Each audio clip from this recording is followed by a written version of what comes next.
Good evening everyone. আজকে দেখো তাহলে আমরা ক্লাস 11 এর একটা ইনঅর্গানিক কেমিস্ট্রির নতুন চ্যাপ্টার স্টার্ট করছি, সেটা হচ্ছে এস ব্লক এলিমেন্ট।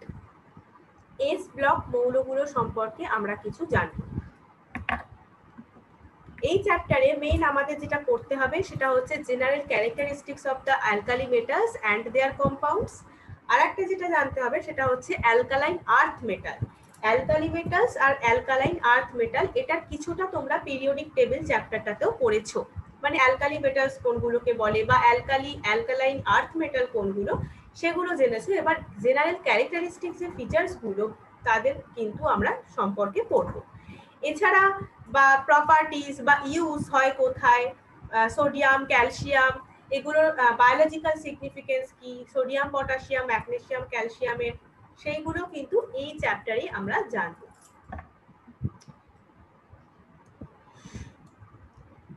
এবার দেখো আমাদের ফার্স্ট যেটা পড়তে হবে একটু ইন্ট্রোডাকশনটা, সেটাই বলছে যে the S block element of the periodic table are those in which the last electron enters the outermost s orbital.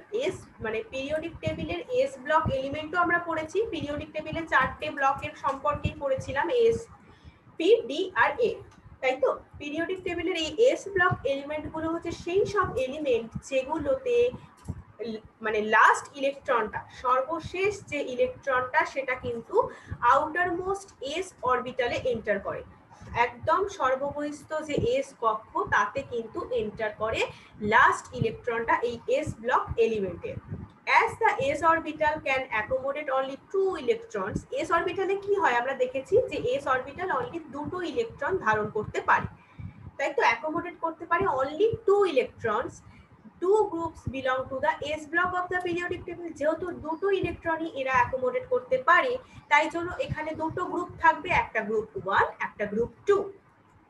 এবার গ্রুপ 1 এ যে এলিমেন্টস গুলো আছে সেগুলোকে কিন্তু অ্যালকালি মেটালস বলে, আর গ্রুপ 2 তে যেটা আছে সেগুলোকে অ্যালকালাইন আর্থ মেটাল আছে। সেটাই দেখো পরের লাইনগুলোতে দিয়েছে যে group 1 of the periodic table consist of the element lithium, sodium, potassium, rubidium, caesium, francium.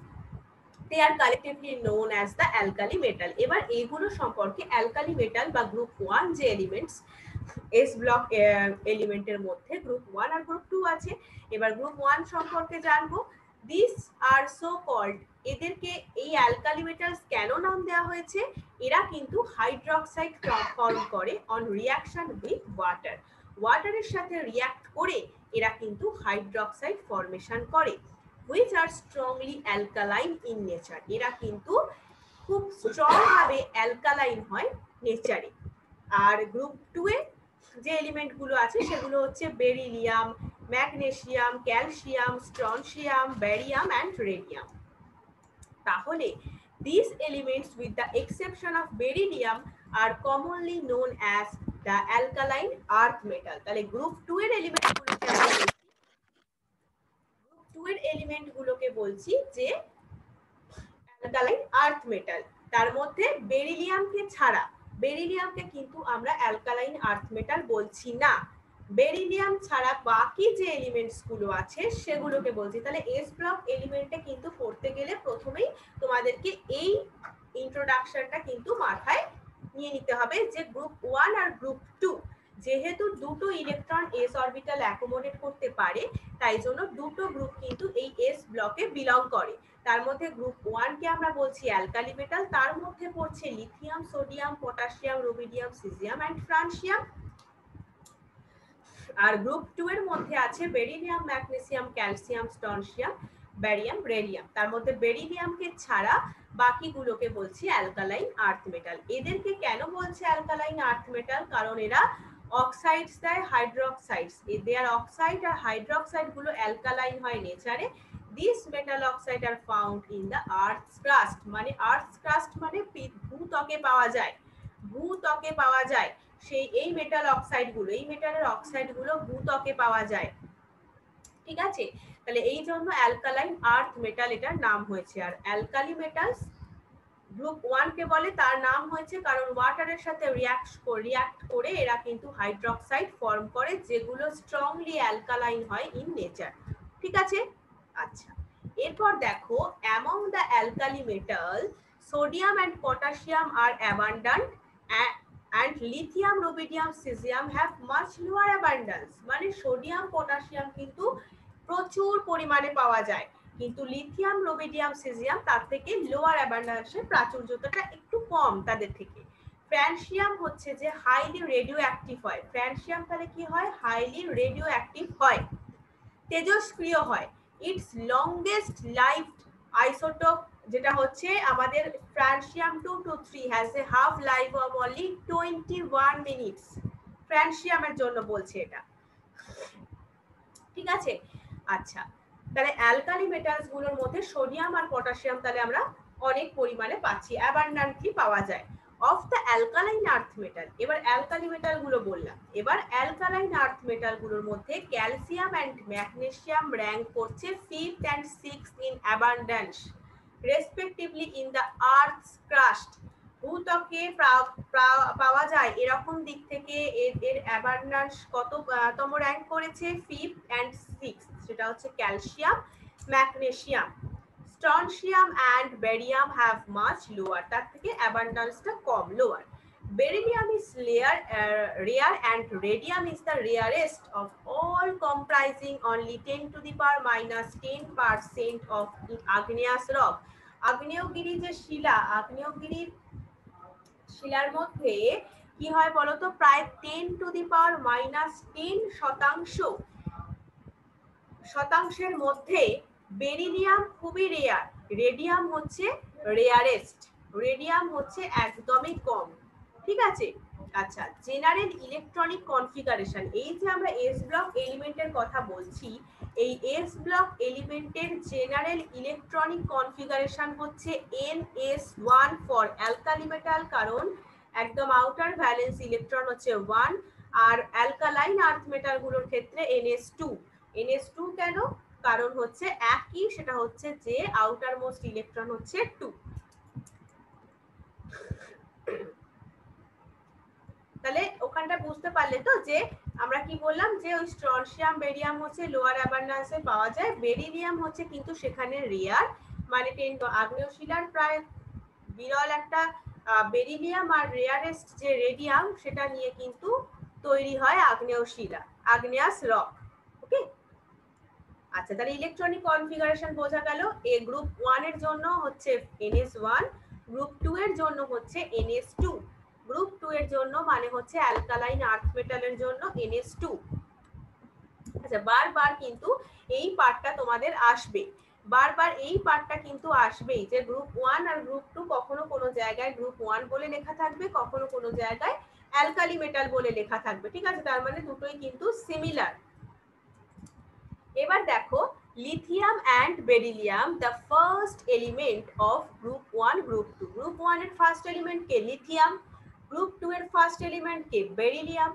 respectively exhibit some properties which are different from those of the other members of the respective group বলছে group 1 আর group 2 এর যে first element সেটা হচ্ছে lithium আর এদিকে group 2 এর হচ্ছে beryllium এদের সাম properties আছে যারা কিন্তু গ্রুপ দুটোর আদার্স যে এলিমেন্ট আছে তাদের প্রপার্টিজের থেকে আলাদা ইন দিস অ্যানামালাস প্রপার্টি এই যে একটা অ্যানামালাস মানে ব্যতিক্রম ধর্ম এদের দেখা যায় কারণ গ্রুপ দুটোর অন্য যে মৌলগুলো আছে অন্য যে এলিমেন্টস গুলো আছে তাদের প্রপার্টিজের থেকে কেন আলাদা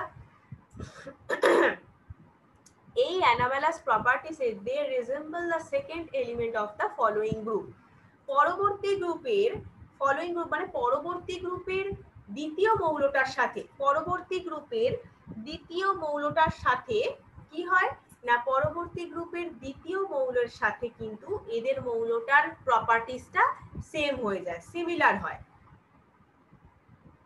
তার মানে লিথিয়াম হচ্ছে এটা তোমার ফার্স্ট এলিমেন্ট আর গ্রুপ 2 এর সেকেন্ড এলিমেন্ট কি ম্যাগনেসিয়াম তাহলে লিথিয়াম গ্রুপ 1 এর ফার্স্ট এলিমেন্টের প্রপার্টিজটা বলছে যে সেকেন্ড যে গ্রুপটা মানে গ্রুপ 2 এর সেকেন্ড যে এলিমেন্টটা তার সাথে সিমিলার প্রপার্টিজ হয় কেমন না ধরো গ্রুপ 1 এর ফার্স্ট এলিমেন্ট হচ্ছে লিথিয়াম আর গ্রুপ 2 এর সেকেন্ড এলিমেন্ট হচ্ছে ম্যাগনেসিয়াম। তাহলে লিথিয়ামের সাথে ম্যাগনেসিয়ামের সিমিলারিটি দেখা যায় প্রপার্টিজে।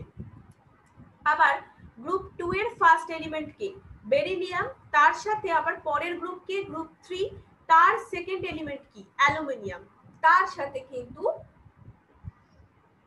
many of their properties similar হয়, এটাই কিন্তু এখানে বলতে চেয়েছে। ঠিক আছে, this type of diagonal similarity is commonly referred to as diagonal relationship in the periodic table। এই যে একটা ডায়াগোনাল রিলেশনশিপ কি হচ্ছে, মানে ফার্স্ট যে আছে তার সাথে একদম ডায়াগোনাল রিলেশন হচ্ছে, কারণ ফার্স্টের সাথে পরের গ্রুপের সেকেন্ডটার প্রপার্টিজে মিল থাকছে, তাহলে একটা ডায়াগোনাল রিলেশনশিপ তৈরি হচ্ছে। Diagonal relationship is due to the similarity in ionic size and charge ratio or radius ratio of the element. Ionic size আর চার্জ রেশিওর অনুপাতের সিমিলারিটির জন্য আয়নিক সাইজের আর চার্জ বা রেডিয়াস রেশিওর সিমিলারিটির জন্য এলিমেন্টস গুলোর, সেই জন্যই এই ডায়াগোনাল রিলেশনশিপ তৈরি হয়। Monovalent sodium and potassium ion and divalent magnesium calcium ion are found in large proportion in biological fluid. Biological fluid কিন্তু মোনোভ্যালেন্ট মানে একযোজি সোডিয়াম অ্যান্ড পটাশিয়াম আর দ্বিযোজি ম্যাগনেসিয়াম ক্যালসিয়াম পাওয়া যায়, লার্জ প্রপোর্শনে বৃহৎ অনুপাতে পাওয়া যায়। দিস আয়ন পারফর্ম করে ইম্পর্টেন্ট বায়োলজিক্যাল ফাংশন, কেমন? যেমন ধরো মেনটেন করে আয়ন ব্যালেন্স। বায়োলজিক্যাল ফাংশন কি কি এরা করে? এই যে সোডিয়াম আয়ন, পটাশিয়াম আয়ন বা ম্যাগনেসিয়াম বা ক্যালসিয়াম আয়ন, এরা কিন্তু পারফর্ম করে important biological function such as maintenance of ion balance, nerve impulse conduction. ঠিক আছে, এইগুলোতে, এই প্রসেসগুলোতে কিন্তু নার্ভের যে একটা কন্ডাকশন, ইম্পালস কন্ডাকশন ক্রিয়াকলাপ, মানে পরিবহন ক্ষমতা, স্নায়ু স্পন্দন পরিবহন ক্ষমতা, তোমরা বায়োলজিতে পড়েছো যে স্নায়ু স্পন্দন পরিবহনের ক্ষমতা, সেটা কিন্তু এই সোডিয়াম আয়ন বা পটাশিয়াম আয়ন, ম্যাগনেসিয়াম আয়ন বা ক্যালসিয়াম আয়ন, এদের দ্বারাই কিন্তু রেগুলেট হয়। ঠিক আছে, এই আয়নগুলো ইম্পর্টেন্ট রোল প্লে করে এই আয়ন ব্যালেন্সকে মেনটেন করতে বা নার্ভ ইম্পালস কন্ডাকশনে। এবার চলো আজকে যেটা আমরা পড়বো, আজকে কিন্তু গ্রুপ 1 এলিমেন্ট, যেটা অ্যালকালি মেটালস বললাম, তাই তো? তাহলে গ্রুপ 1 এ থাকছে অ্যালকালি মেটালস, গ্রুপ 2 এ থাকছে অ্যালকালাইন আর্থ মেটাল। আজকে কিন্তু গ্রুপ 1 এলিমেন্টটা আমরা পড়বো। ঠিক আছে, গ্রুপ 1টা একদিন, আর একদিন হয়তো লাগবে গ্রুপ 2টা পড়তে আমাদের। দেখছি আজকে গ্রুপ 1টা টোটালটা পড়ানো। ঠিক আছে, চলো অ্যালকালি মেটালস। তাহলে অ্যালকালি মেটালস কিন্তু বলছে আমাদের লিথিয়াম, সোডিয়াম, পটাশিয়াম, তাই তো? এইগুলো হচ্ছে, সবই হচ্ছে আমাদের alkali metals. Show regular Trends in their physical and chemical properties with the increasing atomic number. বলছে অ্যাটমিক নাম্বার ইনক্রিজ করার সাথে সাথে এদের ফিজিক্যাল আর কেমিক্যাল প্রপার্টিজটা চেঞ্জ হওয়ার, রেগুলার চেঞ্জ হচ্ছে, এটা টেন্ডেন্সি দেখা যায়। অ্যালকালি মেটালগুলো যত ওদের অ্যাটমিক নাম্বার বাড়ছে, তার মানে কি লিথিয়াম থেকে আরো এদিকে আমাদের অ্যাটমিক নাম্বার বাড়ছে না? লিথিয়াম থেকে সিজিয়াম পর্যন্ত, সিজিয়ামের দিকে, লিথিয়াম থেকে ফ্রান্সিয়ামের দিকে অ্যাটমিক নাম্বার বাড়ছে। সেই কারণে বলছে ইনক্রিজিং অ্যাটমিক নাম্বার, তাহলে ফিজিক্যাল কেমিক্যাল প্রপার্টিজের চেঞ্জিং এর যে একটা টেন্ডেন্সি দেখা যায়। অ্যাটমিক, ফিজিক্যাল, কেমিক্যাল প্রপার্টি, সেগুলো এবার আমরা পড়বো। তার মধ্যে প্রথমেই দেখে নিই যে ইলেকট্রনিক কনফিগারেশন। তাহলে প্রথমেই আমরা অলরেডি পড়ে নিয়েছি, এটা অ্যালকালি মেটালসের যেহেতু 1 ভ্যালেন্স ইলেকট্রন আছে, তাই এদের electronic configuration NS1, outside the Nobel gas core. একদম নোবেল গ্যাস কোরের বাইরের একটা লেয়ারের মতোই কিন্তু এদের 1 ভ্যালেন্স ইলেকট্রন থাকে, সেটা হচ্ছে NS1. Loosely held s electron in the outermost valence shell of this element makes them the most electropositive metal.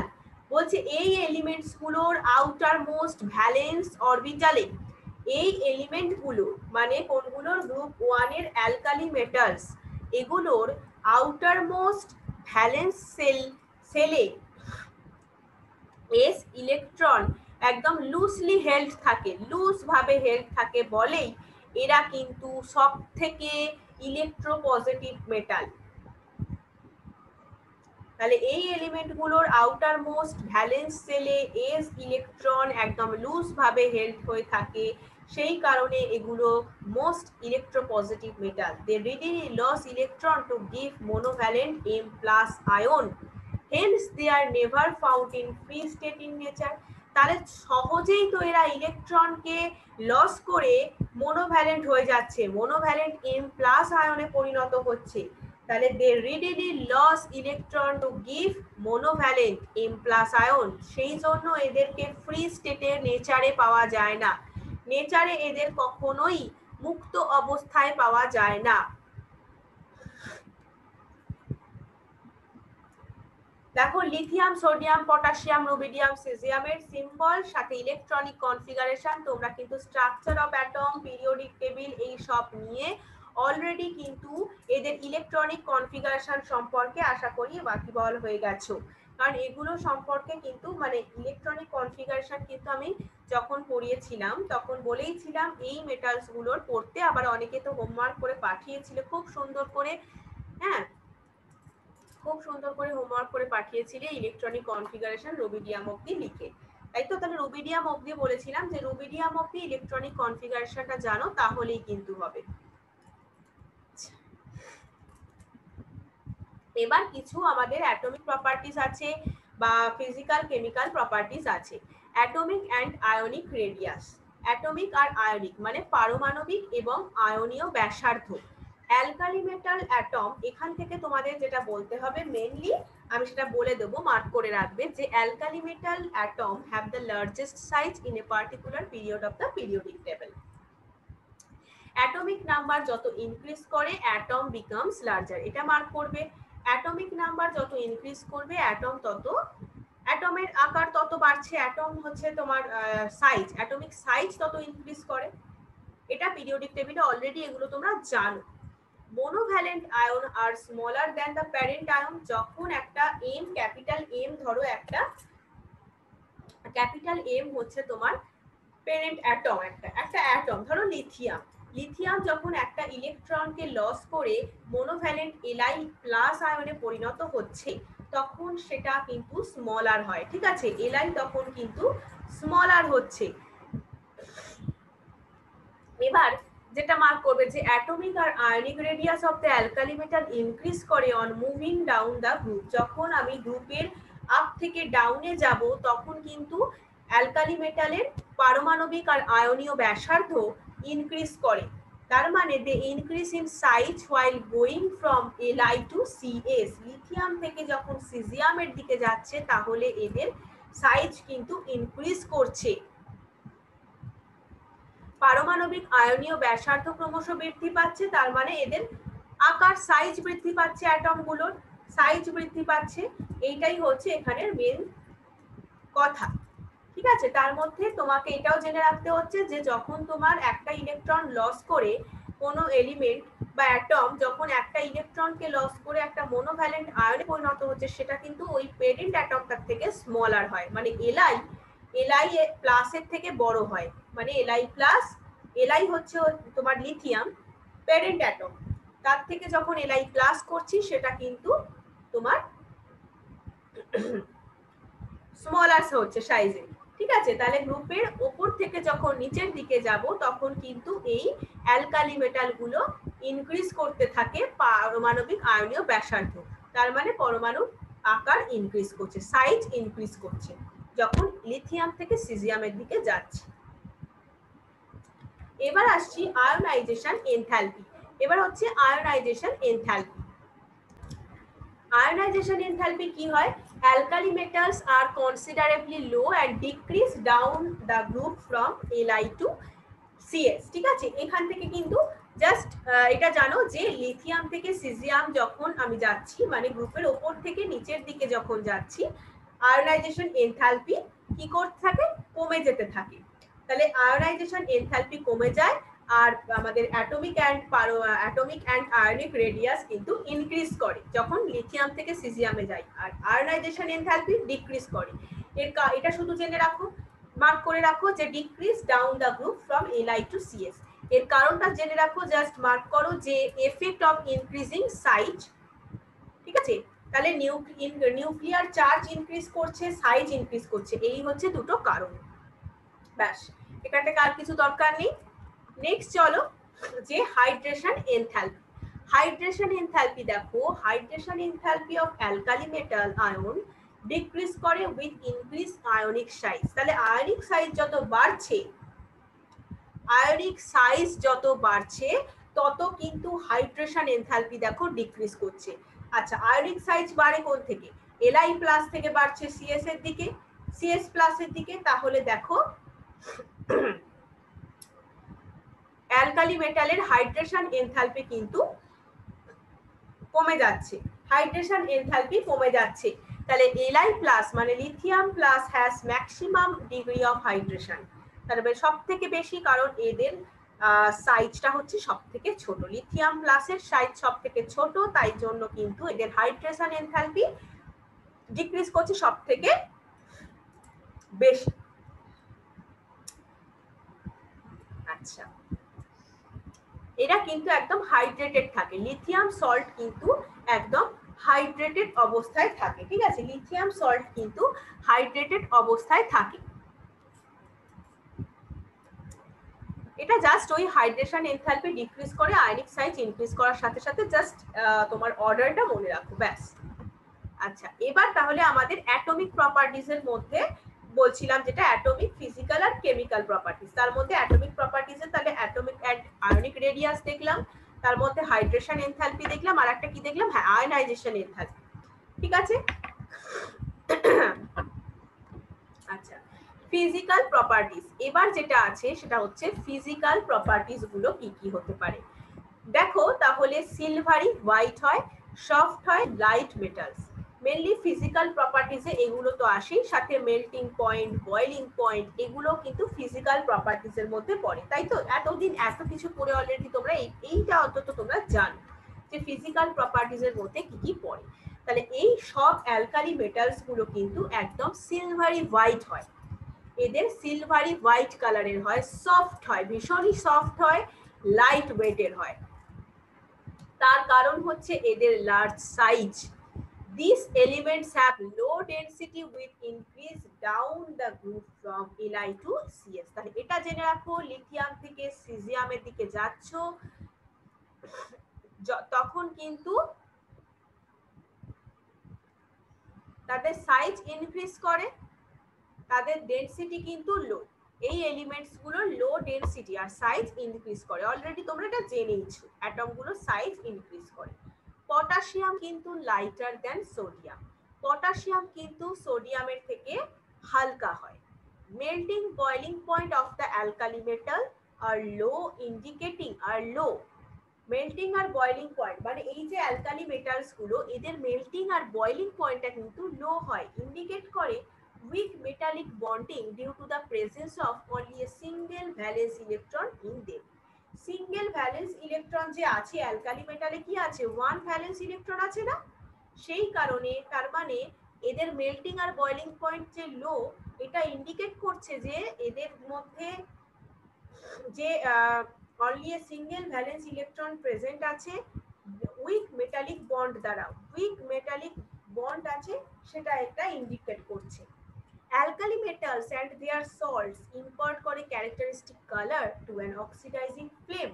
যখন অক্সিডাইজিং ফ্লেমে মানে ওই অ্যালকালি মেটাল আর তাদের সল্ট গুলোকে যখন অক্সিডাইজিং ফ্লেমে তুমি ধরবে, তখন কিন্তু এরা একটা ক্যারেক্টারিস্টিক কালার ইম্পার্ট করে, একটা কালার এরা দেয়। এর কারণটা কি? Because the heat from the flame excites the outermost orbital electron to a higher energy level. তাহলে এই অক্সিডাইজিং ফ্লেমে যদি এই অ্যালকালি মেটালস আর তার সল্ট গুলোকে ধরি, তাহলে কিন্তু এরা একটা ক্যারেক্টারিস্টিক কালার ইম্পার্ট করে। এর কারণটা কি? কারণটা হচ্ছে যে ফ্লেম থেকে যে হিটটা উৎপন্ন হচ্ছে, ফ্লেম থেকে যে হিটটা উৎপন্ন হয়, heat from the flame, flame থেকে যে হিট তাপটা উৎপন্ন হয়, সেটা কিন্তু আউটার মোস্ট অরবিটাল ইলেকট্রনকে, আউটারমোস্ট অরবিটাল একদম সর্ববহিস্থ কক্ষের ইলেকট্রনকে এক্সাইটেড করে দেয়, গ্রাউন্ড স্টেটে থাকে, গ্রাউন্ড স্টেট থেকে এক্সাইটেড করে হায়ার এনার্জি লেভেলে এদেরকে পাঠিয়ে দেয়। সেই কারণেই অক্সিডাইজিং ফ্লেম যদি আমি অ্যালকালি মেটাল আর তাদের সল্টে ধরি তাহলে কিন্তু এরা কালার দেয়। এটাই হচ্ছে তার কারণ, কারণ ফ্লেম থেকে যে একটা হিট প্রডিউস হচ্ছে সেটা কিন্তু আউটার মোস্ট অরবিটালের ইলেকট্রনকে এক্সাইটেড করে হায়ার এনার্জি লেভেলে পাঠিয়ে দিচ্ছে, তাই জন্য এরা একটা কালার শো করতে পারছে। when excited electron comes back to the ground state, এবার এক্সাইটেড ইলেকট্রন যে এক্সাইটেড থেকে গেল তা তো নয়, সে তো গ্রাউন্ড স্টেটেও ফিরে আসতে পারে। তাহলে এক্সাইটেড ইলেকট্রনটা যখন গ্রাউন্ড স্টেটে ফিরে আসে সেখানে কিন্তু একটা কি হয় না, there is emission of radiation in the visible region of the spectrum। তাহলে এক্সাইটেড ইলেকট্রন যখন গ্রাউন্ড স্টেটে ফিরে আসে তখন কিন্তু ভিজিবল রিজিয়নে তখন ভিজিবল রিজিয়নে যে এমিশনটা তোমার রেডিয়েশনটা এমিট করে সেটা দেখো, এই দেখো লিথিয়াম, সোডিয়াম, পটাশিয়াম, রুবিডিয়াম, সিজিয়ামের ক্ষেত্রে দিয়েছে। লিথিয়াম দেখো ক্রিমসন রেড কালার দেয়, সোডিয়াম দেয় yellow colour, potassium violet colour, rubidium red violet, caesium blue colour. এগুলো একটু পারলে মনে রাখার চেষ্টা করো। তাহলে ল্যাম্বডা এখানে ইনঅর্গানিক কেমিস্ট্রি তোমরা জানো, কিছুটা বোঝার আছে, কিছুটা বেশি করে মনে রাখার বিষয় আছে। ফিজিক্যালে যেরকম টোটালি ব্যাপারটা বোঝার থাকে, অর্গানিক আর অর্গানিকে মানে বুঝে এটা করে নেওয়া যায় অর্গানিক, কিন্তু ইনঅর্গানিকে কিন্তু মনে রাখার ব্যাপারটা একটু বেশি। তাই জন্য এগুলো মানে যতটা সম্ভব মনে রেখো, আর অর্গানিকটা অবশ্যই অর্গানিক আর ফিজিক্যালের ওপরই বেশি জোর দেবে। আর এগুলো থেকে এগুলো তো মানে অনেকেই আছো যারা মনে রাখতে পারছো না, সেক্ষেত্রে বলবো যেগুলো বেছে বেছে মনে রাখবে, ঠিক আছে? আর ভেঙে ভেঙে পড়ো, মানে একটানা পড়তে হবে না, সেইভাবে এখানে মনে রাখো। আর হচ্ছে এখানে ন্যানোমিটারে দেয়া আছে লিথিয়ামের, ল্যামডা হচ্ছে 670, সোডিয়ামের 589। দেখো এখানে কিন্তু সব থেকে বেশি হচ্ছে রুবিডিয়ামের, রুবিডিয়ামের হচ্ছে সব থেকে বেশি। তাহলে এইটা ছিল আমাদের physical state. Alkali metals can therefore be detected by the respective flame test. তাহলে আমরা ফ্লেম টেস্টের সাহায্যে আমরা কিন্তু অ্যালকালি মেটালকে ডিটেক্ট করতেই পারি, কারণ ফ্লেম টেস্ট করে যদি তারা কালার ইম্পার্ট করে তাহলে বুঝবো সেটা alkali metal. Can be determined by flame photometry or atomic absorption of spectroscopy, atomic absorption spectroscopy বা ফ্লেম ফটোমেট্রি এগুলোর সাহায্যেও ডিটারমাইন করতে পারি, এটা অবশ্যই মার্ক করবে। এরপর হচ্ছে these elements when irradiated with light energy absorbed will be sufficient to make an atom lose electron। তাহলে এই এলিমেন্ট গুলোকে যখন লাইটে রাখা হবে তখন এলিমেন্ট গুলোর যে অ্যাবজর্ব যে এনার্জি সেটা যথেষ্ট হলেই একটা অ্যাটম কিন্তু ইলেকট্রন লস করতে পারে। দিস প্রপার্টি মেক্স সিজিয়াম আর potassium useful as electrode in photo electric cell. Photo electric সেলে ইউজফুল হয় ইলেকট্রোড হিসেবে কাদেরকে? সিজিয়াম আর পটাশিয়াম, এই প্রপার্টিসটা তাদের আছে বলে, কারণ আলোতে যখন এদের রাখা হয় তখন এলিমেন্টস গুলোর অ্যাবজর্ব যে এনার্জি যে অ্যাবজর্ব করে সেটা যথেষ্ট হলেই একটা অ্যাটম কিন্তু ইলেকট্রন লস করতে পারে।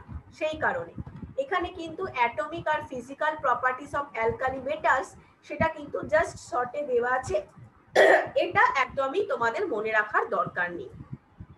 তার মধ্যে একদম পুরোটাই যে মনে রাখবে না সেটাও কিন্তু নয়, এইগুলো যে মনে রাখো যে এই যে এখানে স্ট্যান্ডার্ড পোটেনশিয়াল, স্ট্যান্ডার্ড পোটেনশিয়াল একদম লাস্টের যে আগের পয়েন্টটা, স্ট্যান্ডার্ড পোটেনশিয়ালটা জাস্ট মনে রাখবে লিথিয়ামের সব থেকে বেশি হয়, লিথিয়ামের কিন্তু সব থেকে বেশি হয় আর সোডিয়ামের সব থেকে কম হয়। লিথিয়ামের সব থেকে সবচেয়ে ঋণাত্মক দেখো, সবচেয়ে মোস্ট নেগেটিভ দেখো হচ্ছে লিথিয়াম -3.04, আর সব তার থেকে মানে সবচেয়ে কম ঋণাত্মক হচ্ছে সোডিয়াম। এই স্ট্যান্ডার্ড পোটেনশিয়ালে এইটা মনে রাখবে, ঠিক আছে? লাস্ট পয়েন্ট যেটা আছে তার আগেই আছে, দেখো একদম বক্সটার মধ্যে, টেবিলটার মধ্যে যেটা স্ট্যান্ডার্ড পোটেনশিয়াল সেটা জাস্ট মনে রাখলেই হচ্ছে যে লিথিয়াম সোডিয়াম। লিথিয়াম হচ্ছে সবচেয়ে বেশি ঋণাত্মক -3.04, সোডিয়াম হচ্ছে সব থেকে কম ঋণাত্মক। তুমি ভ্যালুগুলো দেখলেই বুঝে যাচ্ছ। এবার আমাদের তাহলে ফিজিক্যাল প্রপার্টিজ আমরা পড়লাম। এবার যেটা আছে কেমিক্যাল প্রপার্টিজ। কেমিক্যাল প্রপার্টিজে কি আছে? অ্যালকালি মেটালস গুলো কিন্তু হাইলি রিঅ্যাক্টিভ হয়, কারণ তাদের সাইজ হচ্ছে লার্জ। আর আয়নাইজেশন, কারণ লিথিয়াম থেকে যখন সেজিয়ামের দিকে যায় তখন সাইজ ইনক্রিজ করে, অ্যাটমিক সাইজ, কারণ অ্যাটমিক আর আয়নিক রেডিয়াস কিন্তু ইনক্রিজ করে। আর আয়নাইজেশন এনথালপি ডিক্রিজ করে আয়নিক সাইজ ইনক্রিজ করার সাথে সাথে। এবার তাহলে রিঅ্যাক্টিভিটি কিন্তু ইনক্রিজ করে ডাউন দা গ্রুপ। তাহলে গ্রুপের ওপর থেকে নিচে যদি যাচ্ছি তাহলে রিঅ্যাক্টিভিটি কিন্তু এদের বাড়ে। তাহলে রিঅ্যাক্টিভিটি টুয়ার্ডস এয়ার, তাহলে রিঅ্যাক্টিভিটি যার সাথেই হোক না কেন লিথিয়ামের থেকে সিজিয়ামের অবশ্যই বেশি হবে, লিথিয়ামের থেকে সোডিয়ামের, পটাশিয়ামের, লিথিয়ামের থেকে তাহলে সবারই বেশি হবে। তো লিথিয়ামের সব থেকে কম রিঅ্যাক্টিভিটি থাকবে। এক্ষেত্রে রিঅ্যাক্টিভিটি টুয়ার্ডস এয়ার, এয়ারের প্রতি এদের রিঅ্যাক্টিভিটিটা কি রকম হয়? Alkali metal turns in dry air due to the formation of their oxides, which in turn react with moisture to form hydroxide. কি বলছে, যদি ড্রাই এয়ারে আমি অ্যালকালি মেটালস গুলো কি হয়, ড্রাই এয়ারে অক্সাইডে পরিণত হয়ে যায়, তার জন্য এরা কিন্তু কালারলেস হয়ে যায়। এই অক্সাইড গুলো আবার যখন ওয়াটারের সাথে বা ভেপারের সাথে, আমাদের ময়েশ্চারের সাথে আর কি, জলীয় বাষ্পের সাথে মানে ময়েশ্চারের সাথে যখন রিঅ্যাক্ট করে তখন সেটা আবার হাইড্রোক্সাইড হয়ে যায়। তাহলে ড্রাই এয়ারে অ্যালকালি মেটালস কি হয়, অক্সাইডে পরিণত হলো, ওই কালারলেস হয়ে গেল। টার্নিস ইন ডাই এয়ার বলছে না, due to the formation of their oxide, oxide formation করছে বলে এরা কিন্তু টার্নিস মানে কালারলেস হয়ে যাচ্ছে, বিবর্ণ হয়ে যাচ্ছে। এই অক্সাইড গুলো আবার যখন ময়েশ্চারের সাথে রিঅ্যাকশন করছে মানে জলীয় বাষ্পের সাথে, তখন কিন্তু সেটা হাইড্রোক্সাইডে হয়ে যাচ্ছে এই অক্সাইড গুলোই কিন্তু। এবার they burn vigorously in oxygen forming oxides, এরা অক্সিজেনে কি হয়, তীব্রভাবে পুড়ে যায়, বার্ন হয়ে যায়। অক্সিজেনে এরা তীব্রভাবে পুড়ে গিয়ে, অ্যালকালি মেটালস গুলো তীব্রভাবে অক্সিজেনে পুড়ে গিয়ে কিন্তু অক্সাইড গঠন করতে পারে। ঠিক আছে, অক্সিজেনে বার্ন হয়ে গিয়েও কিন্তু অক্সাইড গঠন করতে পারে। লিথিয়াম মনোক্সাইড, সোডিয়াম ফর্ম করে পারঅক্সাইড, লিথিয়াম ফর্ম করে মনোক্সাইড, সোডিয়াম ফর্ম করে পারঅক্সাইড, আদার মেটাল ফর্ম করে সুপার অক্সাইড। লিথিয়াম ফর্ম করছে মনোক্সাইড, সোডিয়াম পারঅক্সাইড দিচ্ছে, আদার যে মেটাল গুলো আছে সুপার অক্সাইড দিচ্ছে।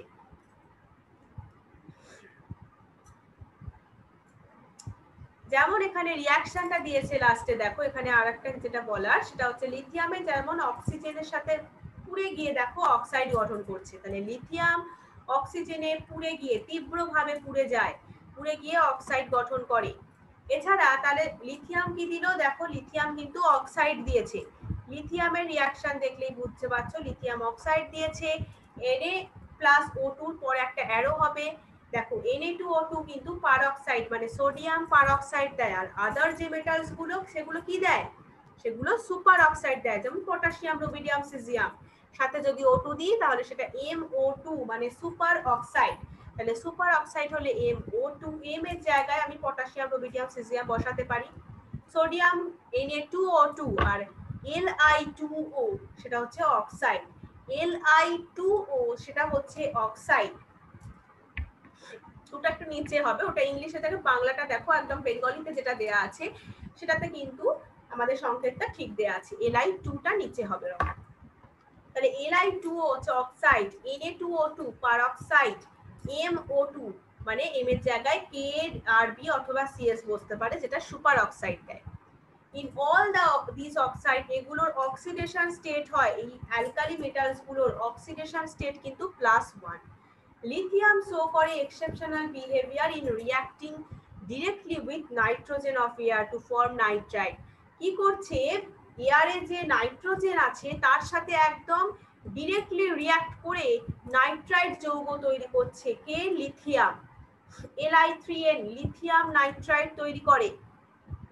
ঠিক আছে, লিথিয়াম কিন্তু একটা এক্সেপশনাল বিহেভিয়ার দেখায়, সেটা হচ্ছে এরা কিন্তু বাতাসে যে নাইট্রোজেন থাকে সেটার সাথে ডিরেক্টলি রিঅ্যাক্ট করে নাইট্রাইড তৈরি করে ফেলে। এবার এয়ার আর ওয়াটারের প্রতি এদের সক্রিয়তা রিঅ্যাক্টিভিটির জন্যই কিন্তু এগুলোকে কেরোসিনের নিচে ডুবিয়ে রাখা হয়। Because of their high reactivity towards air or water, alkali metals are normally kept in kerosene oil. Next আছে reactivity towards water. Water এর প্রতি এদের reactivity কি রকম?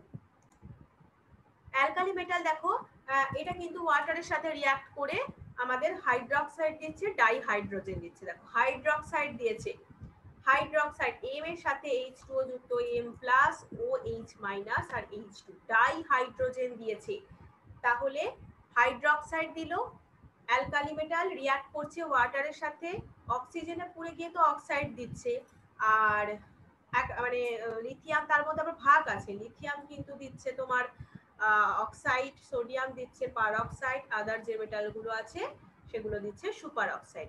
আর অ্যালকালি মেটাল রিঅ্যাক্ট করছে ওয়াটারের সাথে, দিচ্ছে হাইড্রোক্সাইড আর ডাইহাইড্রোজেন সাথেই রিঅ্যাকশন, মনে রাখছো। এবার আমি আগে অলরেডি টেবিলটাতে বলে দিলাম যে লিথিয়ামের হচ্ছে most negative standard potential value, ই ভ্যালু হচ্ছে সব থেকে নেগেটিভ।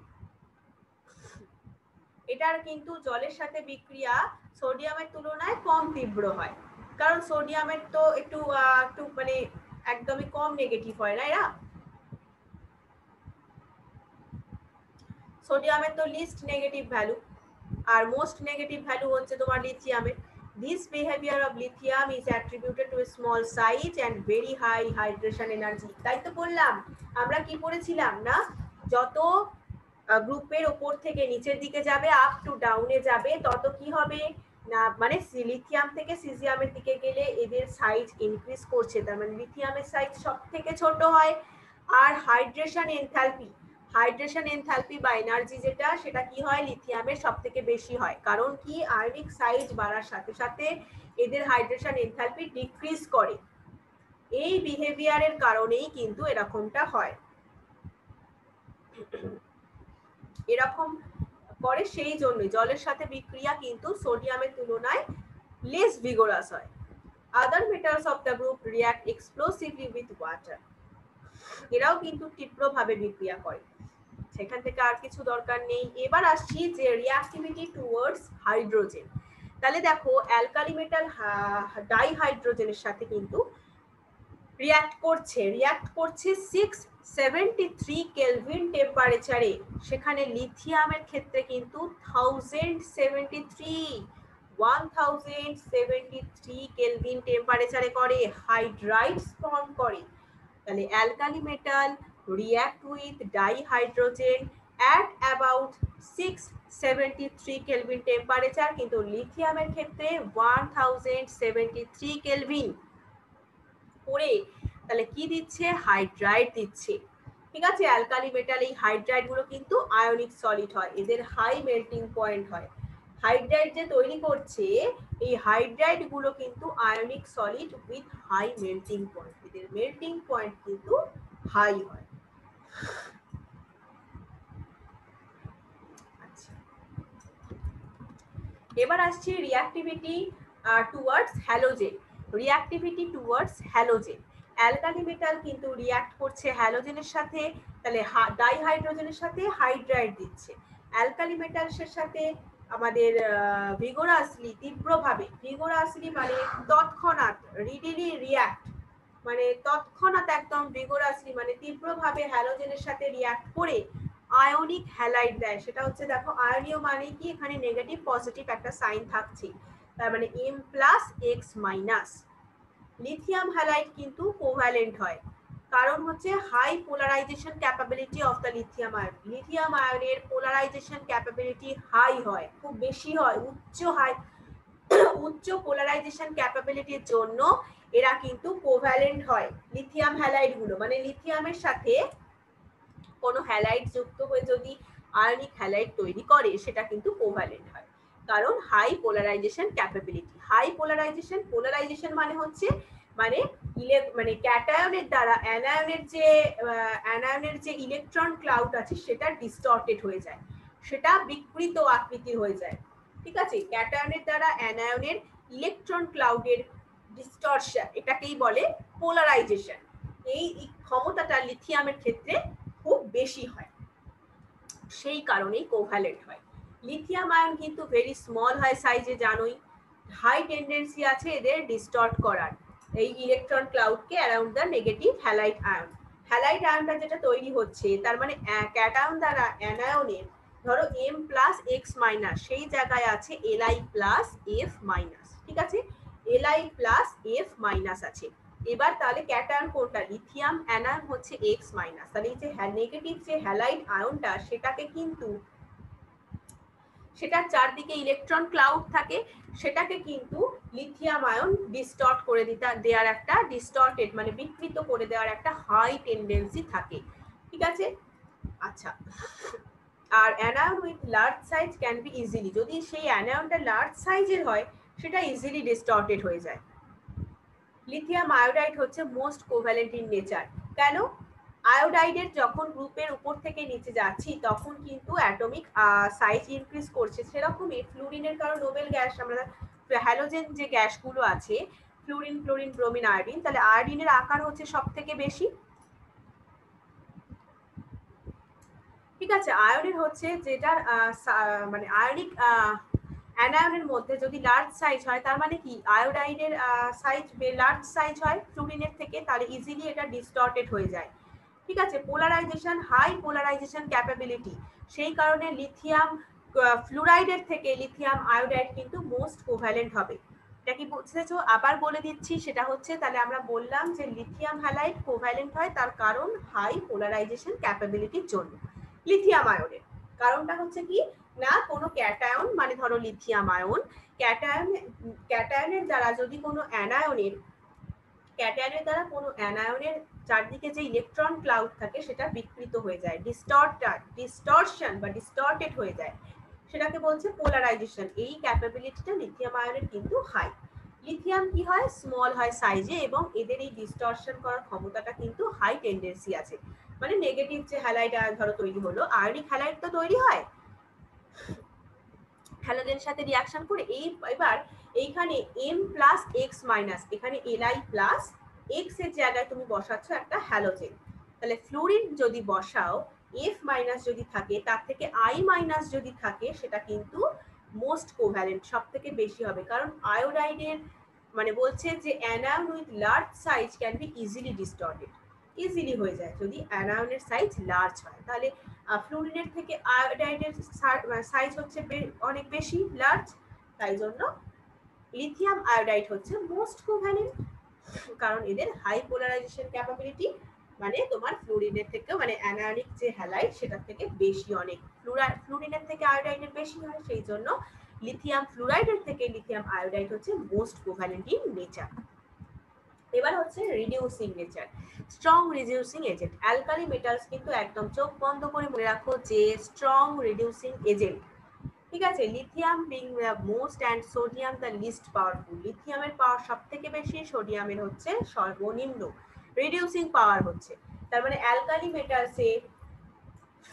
মেটালস গুলো স্ট্রং রিডিউসিং এজেন্ট, তার মধ্যেও লিথিয়াম হচ্ছে, লিথিয়ামের এই রিডিউসিং পাওয়ার হচ্ছে সব থেকে বেশি, সোডিয়ামের সব থেকে।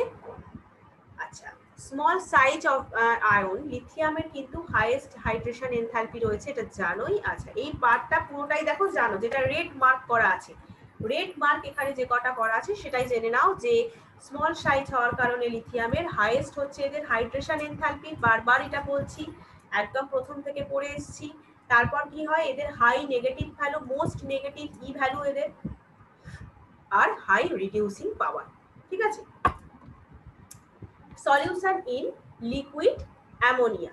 ঠিক আছে, solution in liquid ammonia, alkali মেটালগুলো কিন্তু লিকুইড অ্যামোনিয়াতে একদম ডিজলভ হয়ে গিয়ে ডিপ ব্লু সলিউশন দেয়, যেটা হচ্ছে কন্ডাক্টিং ইন নেচার, সেটা আবার কন্ডাক্টিং পাওয়ার আছে, ভাবো তাহলে, তাহলে মানে পরিবহন ক্ষমতা আছে।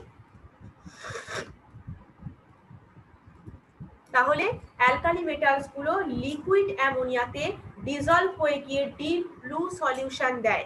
এই সলিউশনটা, এই যে ব্লু কালারের একটা সলিউশন পেলাম, তার কারণ হচ্ছে অ্যামোনিয়েটেড ইলেকট্রন which absorb করে energy in the visible region of the light. লাইটের ভিজিবল রিজিয়নে এরা কিন্তু এনার্জি অ্যাবজর্ব করে, ঠিক আছে, লাইট এনার্জি অ্যাবজর্ব করে ভিজিবল রিজিয়নে, এরা লাইট এনার্জি অ্যাবজর্ব করে। কোনটা না, অ্যামোনিয়া সমৃদ্ধ electron, ammoniated electron, thus impart blue colour. সেই কারণে ব্লু কালার দেয় সলিউশনটাকে।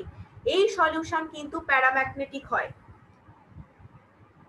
এবার একদম যদি আমি স্ট্যান্ডিং স্লোলি যদি রেখে দেওয়া হয়, হাইড্রোজেন লিবারেট করতে থাকে, তাহলে অ্যামাইড ফর্ম করে, হাইড্রোজেনকে মুক্ত করে দেয়, মুক্ত করে অ্যামাইড ফর্মেশন করে। কনসেন্ট্রেটেড সলিউশনে ব্লু কালার চেঞ্জ হয়ে যায় ব্রোঞ্জ কালারে এবং ডায়াম্যাগনেটিক হয়ে যায়। এই ব্লু কালার যখন গাঢ় দ্রবণে দেওয়া হয় তখন কিন্তু কনসেন্ট্রেটেড সলিউশনে এই ব্লু কালারটা ব্রোঞ্জ কালার হয়ে যায় এবং সেটা কি হয়ে যায়, সলিউশনটা ডায়াম্যাগনেটিক ছিল প্যারাম্যাগনেটিক। যখন কনসেন্ট্রেট সলিউশনে দেয়া হলো তার কালার চেঞ্জ করে ব্রোঞ্জ কালার হয়ে গেল এবং ডায়াম্যাগনেটিক হয়ে গেল। এবার প্যারাম্যাগনেটিক ডায়াম্যাগনেটিক সলিড স্টেটে পড়েছে অলরেডি, যেটা ম্যাগনেটিক ফিল্ড দ্বারা উইকলি অ্যাট্রাক্টেড হয় বা যেটা স্ট্রংলি অ্যাট্রাক্টেড হয়, এরকম আমরা পড়েছি না ডায়াম্যাগনেটিক আর প্যারাম্যাগনেটিকের ক্ষেত্রে।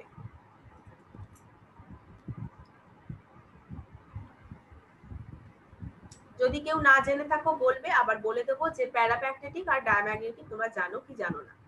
আচ্ছা, তাহলে এখানে তাহলে হলো কি, লিকুইড অ্যামোনিয়াতে তাহলে ডিসলভ করে ডিপ ব্লু সলিউশন হয়ে যাচ্ছে, যার একটা কন্ডাক্টিং পাওয়ার রয়েছে, পরিবহন ক্ষমতা রয়েছে।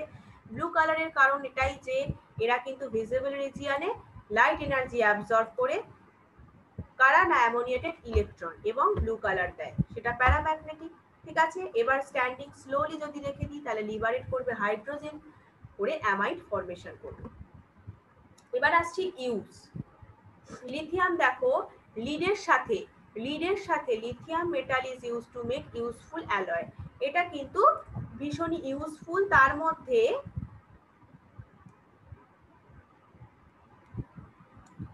সংকর ধাতু তৈরিতে ইউজ হয়। ধরো লিথিয়ামের সাথে লিড মানে সীসা মিশিয়ে আমি হোয়াইট মেটাল তৈরি করতে পারি, মোটর ইঞ্জিনে যেটা কাজে লাগে। অ্যালুমিনিয়ামের সাথে যুক্ত হয়ে, দেখো একদম রেড মার্ক করা আছে, সেগুলোই কিন্তু পড়ে নেবে। অ্যালুমিনিয়ামের সাথে মিক্সড হয়ে এয়ারক্রাফট পার্ট তৈরি হয়, ম্যাগনেসিয়ামের সাথে আর্মার প্লেটস তৈরি হয়, থার্মোনিউক্লিয়ার রিঅ্যাকশনে ইউজ হয়, ইলেকট্রোকেমিক্যাল শেল তৈরিতে ইউজ হয়। এবার হচ্ছে লিথিয়াম বলছিলাম। এবার সোডিয়াম দেখো, সোডিয়াম কিন্তু NaPb অ্যালয় মানে সংকর ধাতু তৈরিতে ব্যবহার করা হয়, যেটা হচ্ছে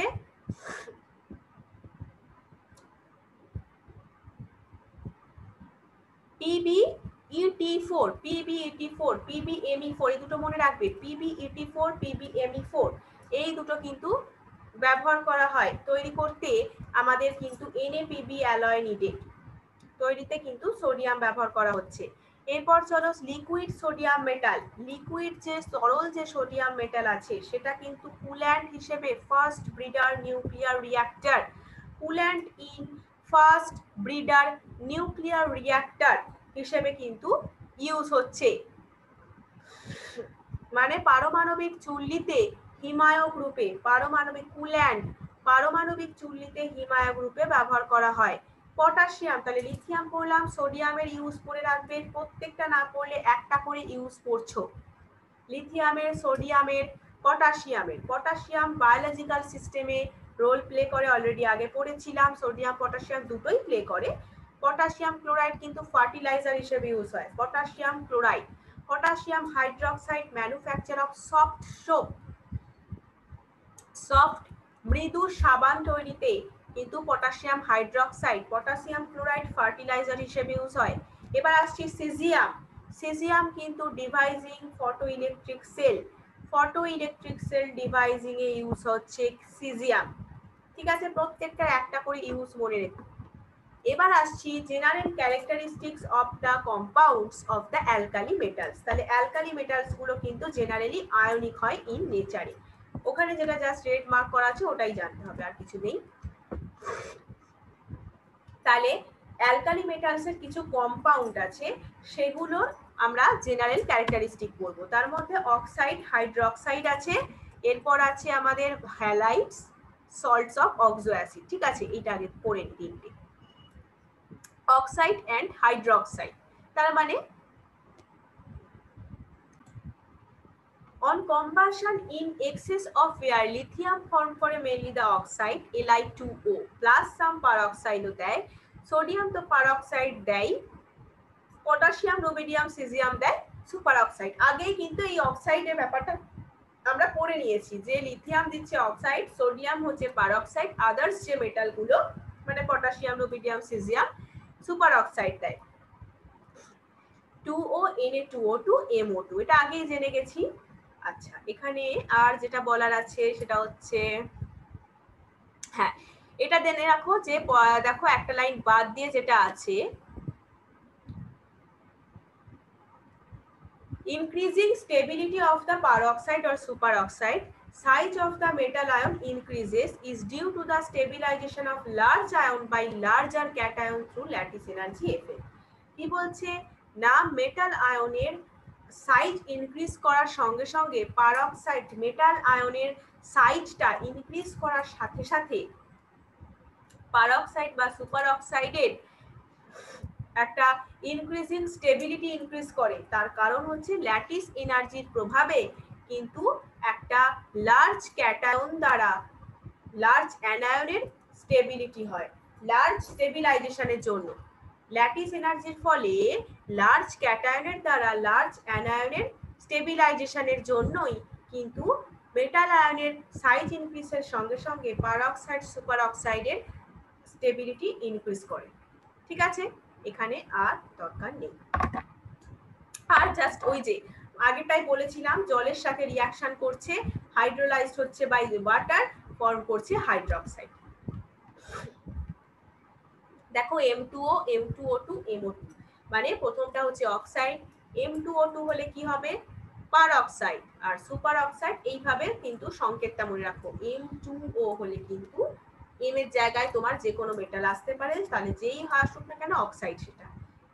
M2O2 মানে Na2O2, তাহলে সেটা হচ্ছে পারঅক্সাইড।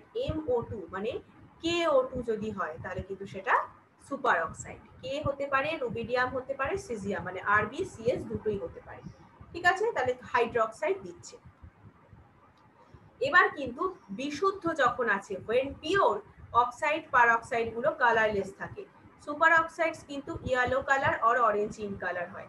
বিশুদ্ধ অবস্থাতেই, পিওর অবস্থাতেই অক্সাইড আর পারঅক্সাইড গুলো কালারলেস হয়, কিন্তু সুপার অক্সাইড গুলো ইয়েলো বা অরেঞ্জ কালার হয়। সুপার অক্সাইড গুলো প্যারাম্যাগনেটিক হয়, আর সোডিয়াম পারঅক্সাইডকে কিন্তু অক্সিডাইজিং এজেন্ট হিসেবে ইনঅর্গানিক কেমিস্ট্রিতে ভীষণভাবে ইউজ হয়। ঠিক আছে, সোডিয়াম পারঅক্সাইডকে ইনঅর্গানিক কেমিস্ট্রিতে অক্সিডাইজিং এজেন্ট রূপে ব্যবহার করা হয়। আর hydroxide which are obtained by reaction of the oxide with water, অক্সাইডের সাথে ওয়াটারের রিঅ্যাকশন করে হাইড্রোক্সাইড কিন্তু অবটেন করা যায়। সেটা কিন্তু সবই all are white crystalline solid, white crystalline solid. আর অ্যালকালি মেটাল গুলো, হাইড্রোক্সাইড গুলো স্ট্রংগেস্ট অফ অল বেসেস, সব বেসের মধ্যে কিন্তু অ্যালকালি মেটাল হাইড্রোক্সাইড স্ট্রংগেস্ট হয়, ডিসলভ হয়ে যায় ফ্রিলি ইন ওয়াটার। ঠিক আছে, এবার তাহলে অক্সাইড হাইড্রোক্সাইড হলো। নেক্সট যেটা আছে সেটা হচ্ছে হ্যালাইড।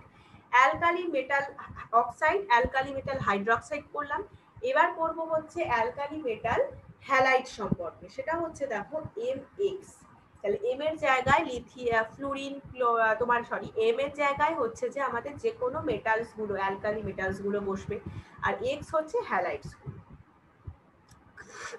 হাই মেল্টিং পাওয়ার আছে এদের, মেল্টিং পয়েন্ট হাই হয়, কালারলেস ক্রিস্টালাইন সলিড হয়, কালারলেস ক্রিস্টালাইন সলিড হয়। আর আমরা আগেরটা যেটা দেখলাম এখানটা মার্ক করে রাখবে যে হাইড্রোক্সাইড গুলো কিন্তু যেটা আমরা পাই সেটা কিন্তু অল হোয়াইট ক্রিস্টালাইন সলিড। ঠিক আছে, হোয়াইট ক্রিস্টালাইন সলিড হাইড্রোক্সাইড গুলো।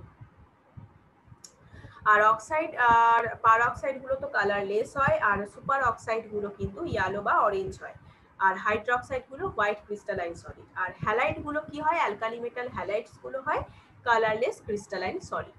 এদেরকে reaction of the appropriate oxide hydroxide বা কার্বনেট উইথ অ্যাকুয়াস হাইড্রোহেলিক অ্যাসিড। হাইড্রোহেলিক অ্যাসিডের সাথে যদি আমি অক্সাইড হাইড্রোক্সাইড বা কার্বনেটের সাথে যদি হাইড্রোহেলিক অ্যাসিডটাকে অ্যাসিডের অ্যাকুয়াস সলিউশনের সাথে রিয়াক্ট করাই, তাহলে কিন্তু আমরা অ্যালকালি মেটাল হ্যালাইড প্রিপেয়ার করতে পারি। ঠিক আছে?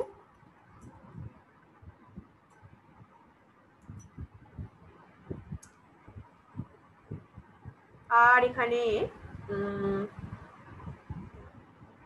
আর এই হ্যালাইড গুলোর মনে রাখো হাই নেগেটিভ এনথালপি রয়েছে, high negative enthalpy of formation. ঠিক আছে? Halide, all of this halides have high negative enthalpies of formation, high negative enthalpies of formation রয়েছে।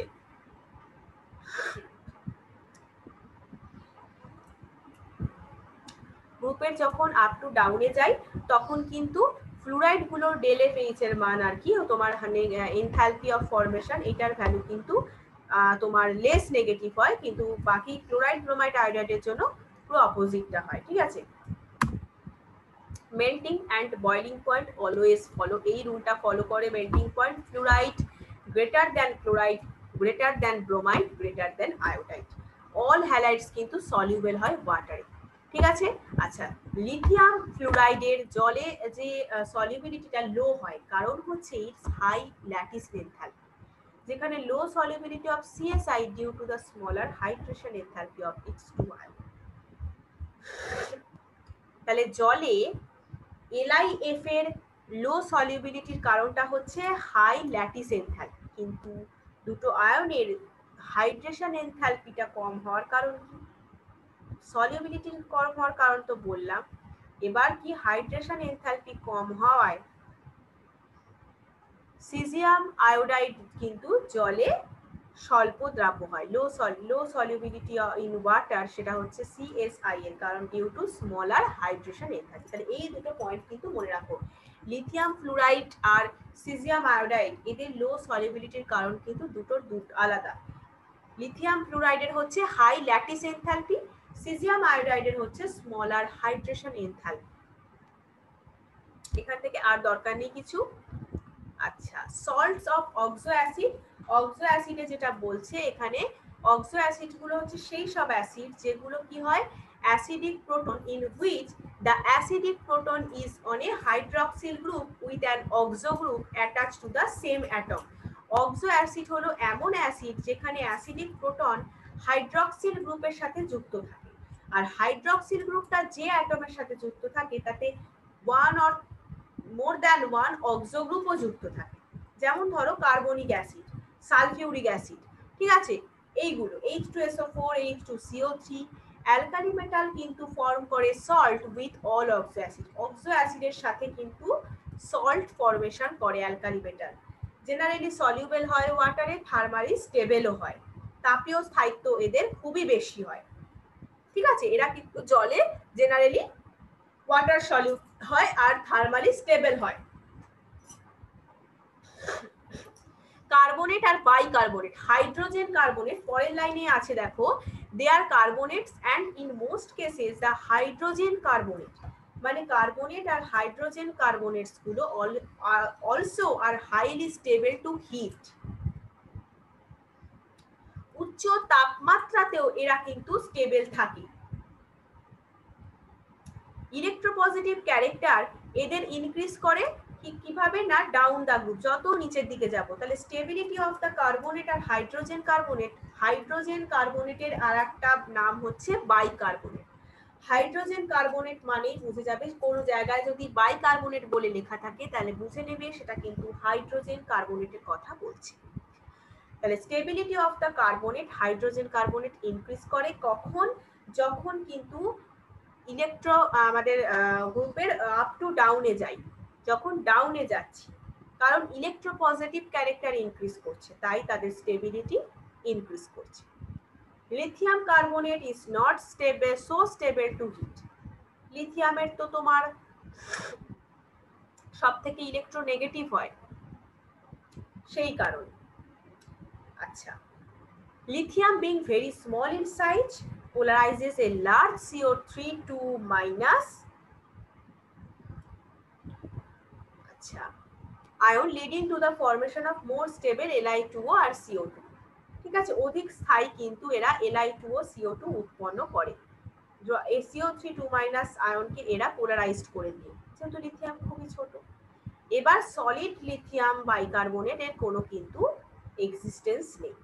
সলিড লিথিয়াম বাইকার্বনেটের তো কোনো এক্সিস্টেন্সই নেই। তাহলে লিথিয়াম কার্বনেট কিন্তু তোমার স্টেবল হয় না, তাপ সহন ক্ষমতা ততটাও বেশি নয়, কারণ এরা ইলেকট্রোনেগেটিভ বেশি। এরপর আছে, এখান থেকে জাস্ট এইটাই জানবে যে অক্সো অ্যাসিডের সাথে রিঅ্যাক্ট করছে,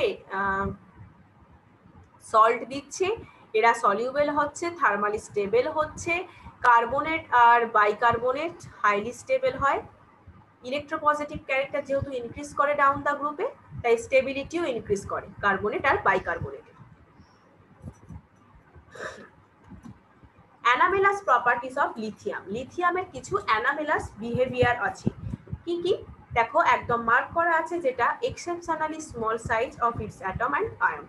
লিথিয়ামের অ্যাটম আর আয়নের হচ্ছে এক্সেপশনালি স্মল সাইজের হয়, অতি ক্ষুদ্র আকার হয়, হাই পোলারাইজেশন পাওয়ার আছে।